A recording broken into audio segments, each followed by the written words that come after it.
Hello mga palangga. Bumili kami kanina doon sa market ng dragon fruit. Alam niyo mga palangga, yun yung katabihan dyan, yun yung binibilhan ko ng gulay, mga organic. Nakita ko ito noong mga nakaraang tagki-15 ang isa. Tapos kanina nagustuhan namin, bumili kami. 3 peraso 20. Tapos purple pala siya. Ang ganda. Tingnan natin. Sarap.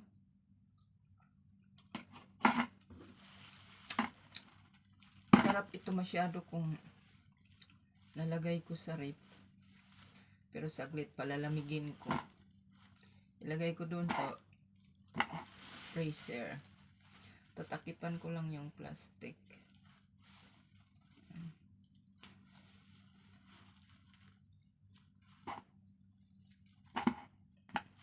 Sarap.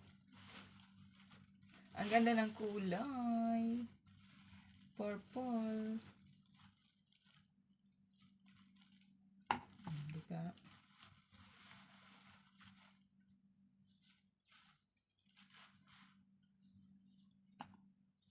Masarap ito mga palangga. Masustansya.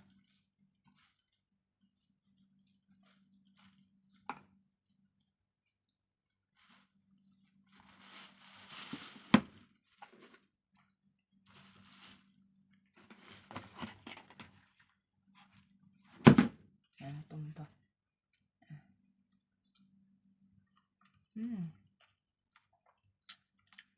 Sarap.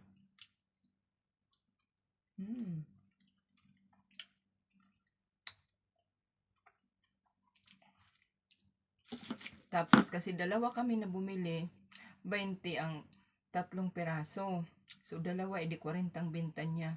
Biniro ko yung may-ari, yung tindera doon. Sabi ko, wala bang discount? Dalawa kami na bumili. Hindi ko maano yung sinabi niya na walang discount, pero binigyan kami, tagdalawa kami ng ganito. Sabi ko, ano to? Sabi ko, hindi ko man yung pala ay apple din siya, pero mga maliliit nga lang. Ayun. Kung baga sa mangga, di ba, mayroon din ang mga mangga maliliit. So, ganito rin yung sa apple, mayroon din maliliit. So, ayan. Ito ang discount sa amin. Hindi discount kay pasobra. Sa atin pa, pasobra ang tawag. Tagdadalawa kami ng aking kasister, binigyan ng ganito. O, di ba? Ayan. 3 piraso. Ito 20 dolyar.